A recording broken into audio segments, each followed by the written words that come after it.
baik, itu adalah singkatnya perkenalan diri saya. Di sini saya akan mereview buku Teori Pengembangan Organisasi oleh Prof. Dr. Sondang P. Siagian, MPA.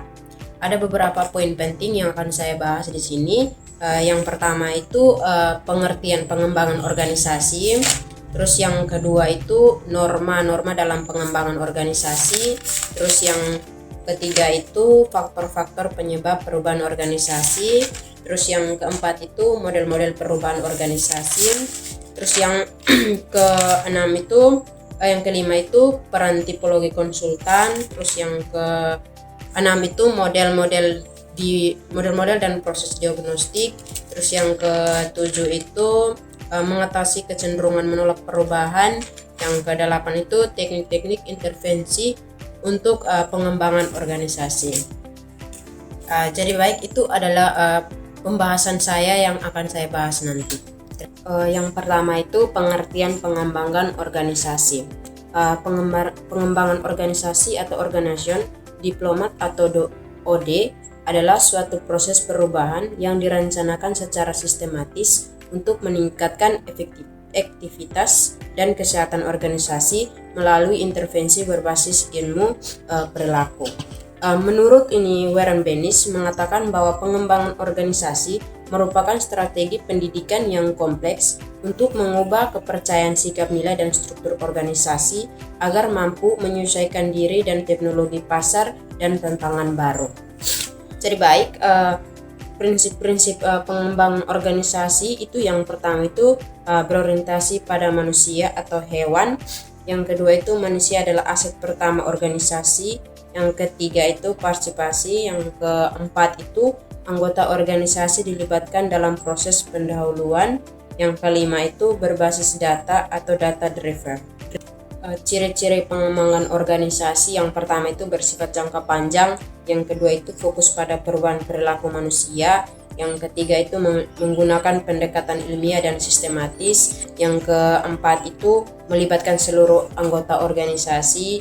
Yang kelima itu didukung oleh manajemen puncak. Yang kelima itu menggunakan konsultan atau ahli bila diperlukan.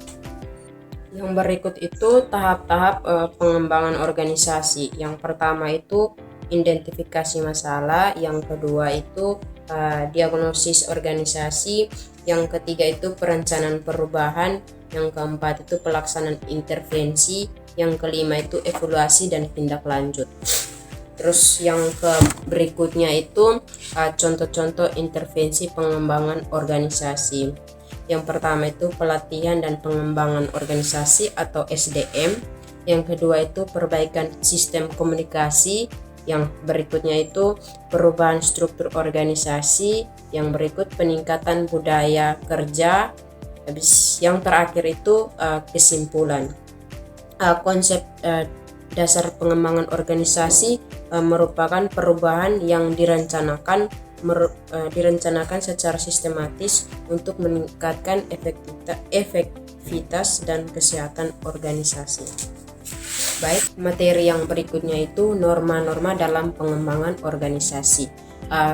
Jadi baik, norma dalam pengembangan organisasi adalah seperangkat aturan atau kebiasaan dan standar perilaku yang disepakati bersama oleh seluruh anggota organisasi. Norma ini selalu tertulis dalam bentuk peraturan resmi, tetapi sering juga muncul sebagai kebiasaan kerja seperti cara berkomunikasi, etika kerja, disiplin waktu, dan cara menyelesaikan konflik. Dalam pengembangan organisasi, norma memiliki peran penting karena yang pertama itu mendorong perilaku positif seperti kerjasama, terus tanggung jawab, dan profesionalisme. Yang kedua itu mengurangi konflik dengan memberikan batasan yang jelas tentang perilaku yang dapat diterima. Yang ketiga itu membantu anggota baru beradaptasi dengan budaya organisasi. Yang terakhir itu menjadi dasar pembentukan budaya organisasi yang kuat dan berkelanjutan. Jadi baik, jika norma diterapkan dengan baik, organisasi ini akan berkembang secara sehat karena setiap anggota memahami apa yang diharapkan dari mereka. Sebaliknya, norma yang lemah atau tidak konsisten dapat menyebabkan ketidakteraturan menurut kerja dan berhambatan pencapaian tujuan organisasi.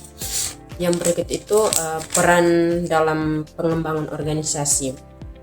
Peran dalam pengembangan organisasi adalah tugas, tanggung jawab, dan fungsi yang dijelaskan oleh individu maupun kelompok dalam organisasi untuk mendukung proses perubahan dan peningkatan kinerja organisasi.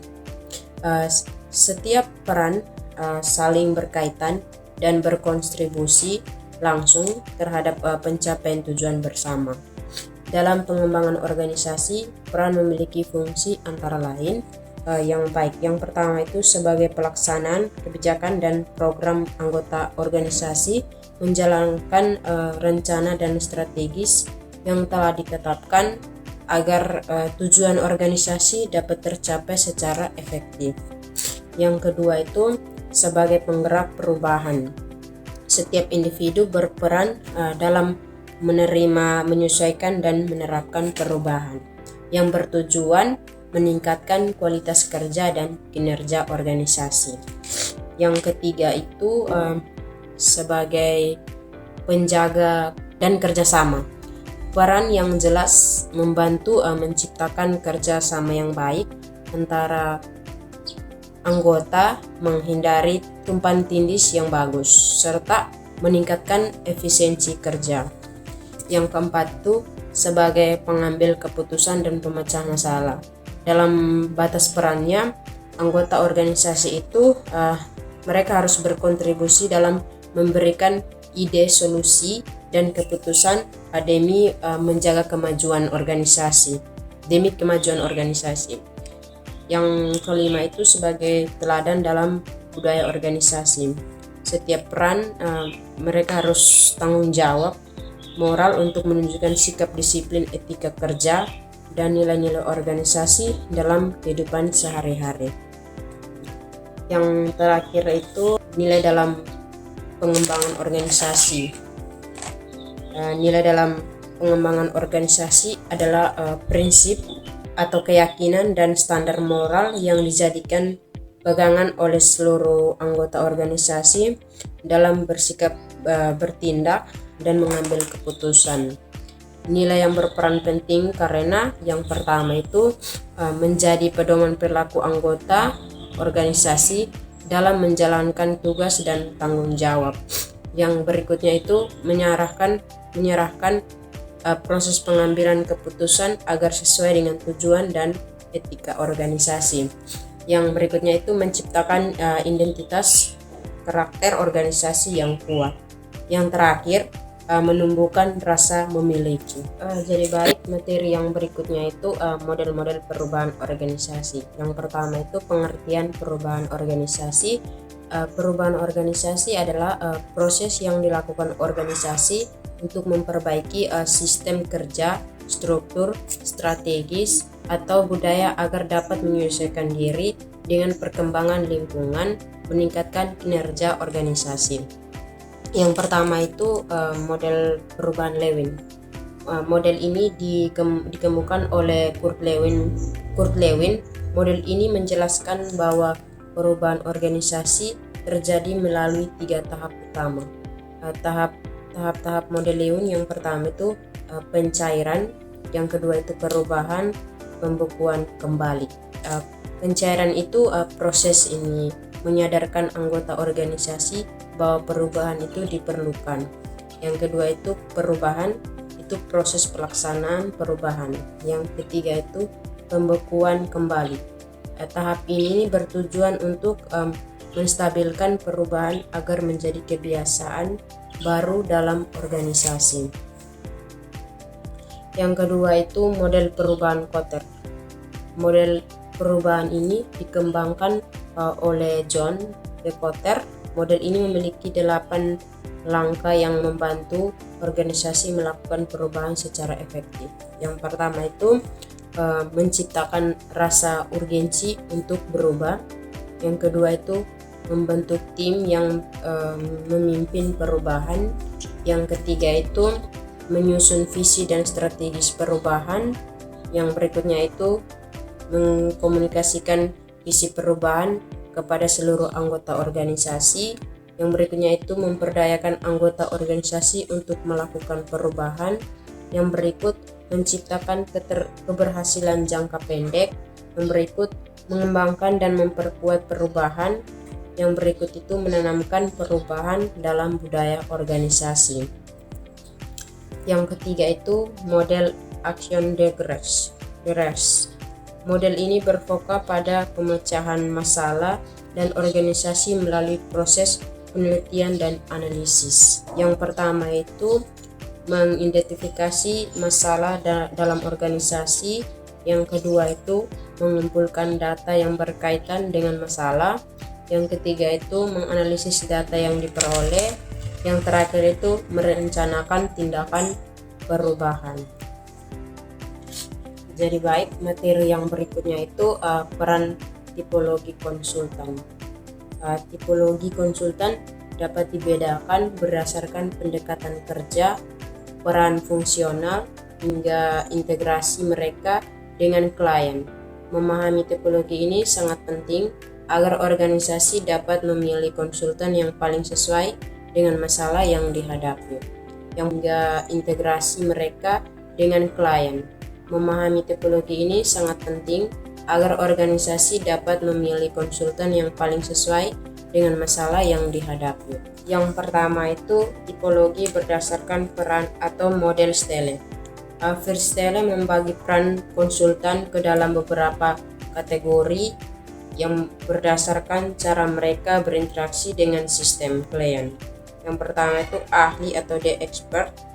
Konsultan menyediakan pengetahuan atau keterampilan teknis yang tidak dimiliki klien. Yang kedua itu pasangan tangan. Konsultan bertindak sebagai perpanjang tangan manajemen. Yang ketiga itu kolaborator. Konsultan dan klien bekerja sama secara setara. Yang kedua itu tipologi berdasarkan fokus intervensi. Cara konsultan masuk ke dalam masalah organisasi. Yang pertama itu tipologi atau deskriptif fokus. Yang kedua itu strategis, berfokus pada visi jangka panjang, analisis pasar, dan keunggulan kompetitif.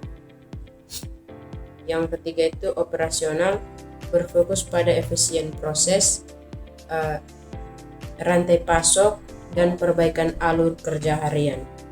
Yang ketiga itu tenor spesialis. Yang keempat itu human capital. Jadi yang berikut itu, yang ketiga itu tipologi berdasarkan gaya konsultan. Gaya utama yang sering digunakan, yang pertama itu preskriptif. Konsultan mendiagnosis masalah yang memberi resep atau solusi layaknya dokter. Yang kedua itu teoritis. Konsultan memberikan kerangka kerja atau teori ilmiah untuk klien memahami situasi mereka sendiri. Yang ketiga itu katalitik. Konsultan yang memahami jawaban langsung. Yang terakhir itu konfrontasional. Yang keempat itu tipologi berdasarkan struktur organisasi konsultan. Yang pertama itu internal konsultan.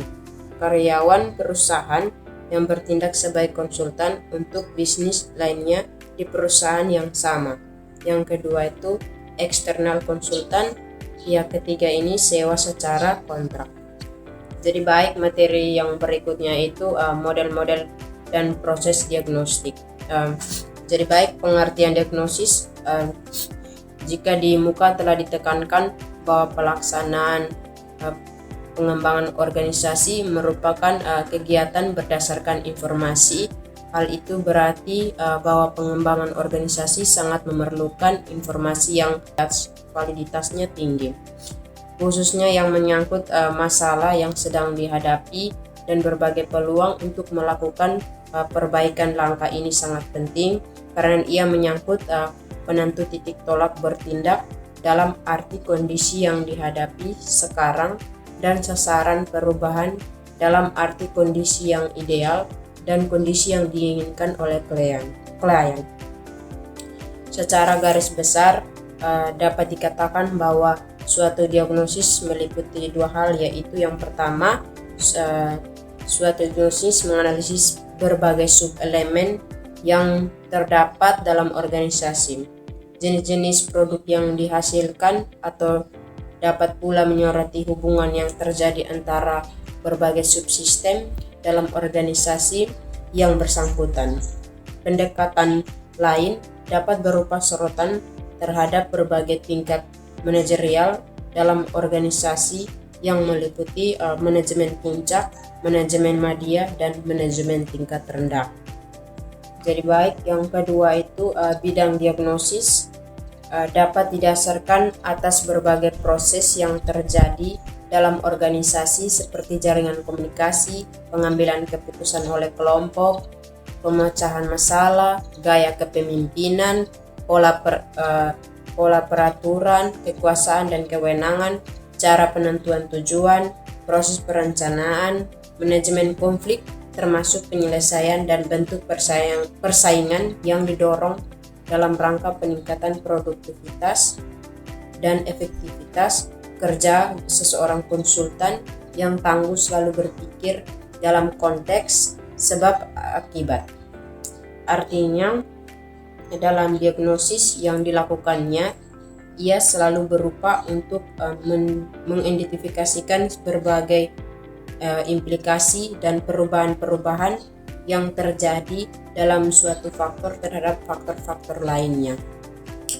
Misalnya, klien mungkin saja menyadari adanya bukti-bukti terhadap masalah dalam mengelola suatu organisasi, seperti penjualan yang menurun, tingkat pergantian pegawai yang tinggi, dalam arti banyak karyawan yang berhenti karena berbagai alasan, menurunnya pangsa pasar yang sesungguhnya hanya merupakan gejala-gejala adanya masalah. Dengan demikian, dapat dikatakan bahwa karena pentingnya proses diagnosis, konsultan dan klien harus sama-sama sepakat bahwa ciri-ciri diagnosis harus terdapat ialah sebagai berikut. Yang pertama itu kesederhanaan, yang kedua itu kejelasan, yang ketiga itu keterlibatan, yang keempat itu identifikasi faktor-faktor utama, yang kelima itu menyoroti faktor-faktor kritikal, yang keenam itu penumbuhan rasa urgensi, terus yang terakhir itu proses diagnosis. Diagnosis merupakan suatu proses siklikal yang mengandung pengumpulan interpretasi dan identifikasi wilayah permasalahan dan program aksi yang akan dilakukan. Proses tersebut yang dapat dilakukan. Dengan demikian, dapat dikatakan bahwa karena pentingnya proses diagnosis, konsultan dan klien harus sama-sama sepakat bahwa ciri-ciri diagnosis harus terdapat ialah sebagai berikut. Yang pertama itu kesederhanaan, yang kedua itu kejelasan, yang ketiga itu keterlibatan, yang keempat itu identifikasi faktor-faktor utama, yang kelima itu menyoroti faktor-faktor kritikal, yang keenam itu penumbuhan rasa urgensi. Jadi baik, materi yang berikutnya itu mengatasi kecenderungan menolak perubahan. Kecenderungan menolak perubahan itu sangat manusiawi. Otak kita memang dirancang untuk mencari rasa aman dan stabil. Tapi kalau dibiarkan, ini bisa bikin kita tertinggal atau sulit berkembang. Yang pertama itu kita sadari sumber penolakan. Coba jujur ke diri sendiri, apakah Anda takut gagal atau kehilangan kenyamanan atau tidak paham perubahan? Begitu penyebabnya jelas atau kamu lebih mudah mengatasi. Yang kedua itu ubah cara pandang. Yang pertama itu kesempatan belajar, yang kedua itu peluang berkembang, yang ketiga itu cara keluar dari rutinitas yang stagnan. Yang ketiga itu mulai dari perubahan kecil. Yang pertama itu coba cara kerja baru sedikit demi sedikit. Yang kedua itu ubah kebiasaan hari kecil. Dan yang keempat itu kumpul informasi. Yang pertama itu manfaat perubahan itu. Dan yang kedua itu apa resikonya. Yang terakhir itu bagaimana cara menjalankannya. Yang kelima, latihan fleksibilitas mental. Yang pertama itu belajar skill baru, yang kedua itu bertemu orang baru, yang ketiga itu mencoba pendekatan yang berbeda, yang terakhir itu evaluasi pengalaman masa lalu. Jadi baik, materi yang terakhir itu teknik-teknik intervensi untuk pengembangan organisasi. Yang pertama, pengertian pengembangan organisasi. Pengembangan organisasi ini merupakan suatu proses yang direncanakan untuk meningkatkan efektivitas organisasi melalui perubahan pada struktur organisasi, sumber daya manusia, budaya kerja, dan sistem organisasi. Pengembangan organisasi dilakukan agar organisasi mampu berkembang, menghadapi perubahan, dan mencapai tujuan secara maksimal. Yang kedua itu pengertian intervensi organisasi. Ya, intervensi organisasi adalah berbagai tindakan, metode, atau teknik yang dilakukan untuk memperbaiki kondisi organisasi agar menjadi lebih efektif dan efisien. Intervensi biasanya dilakukan oleh pemimpin organisasi, manajer, bagian sumber daya manusia atau SDM, konsultan organisasi.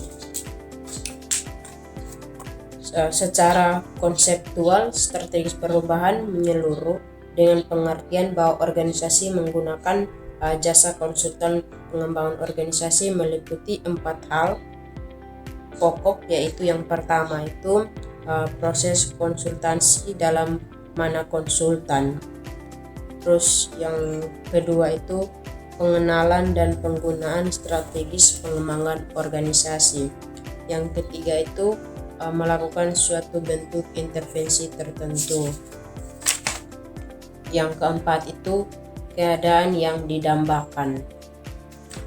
Jadi baik, tiga pendekatan dasar permasalahan apapun yang dihadapi oleh suatu organisasi, jalannya keluarnya biasanya dapat ditemukan dengan menggunakan salah satu atau kombinasi lebih dari suatu pendekatan dasar yang dikenal dalam teori pengembangan organisasi, yaitu yang bersifat struktural, teknikal, dan keperilakuan, atau pendekatan yang terfokus pada unsur manusia dalam organisasi. Yang pertama itu intervensi struktural, yang kedua itu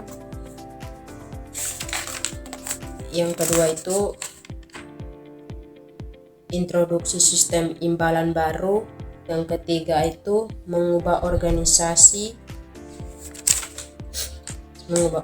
yang paling terakhir itu mengubah kultur organisasi.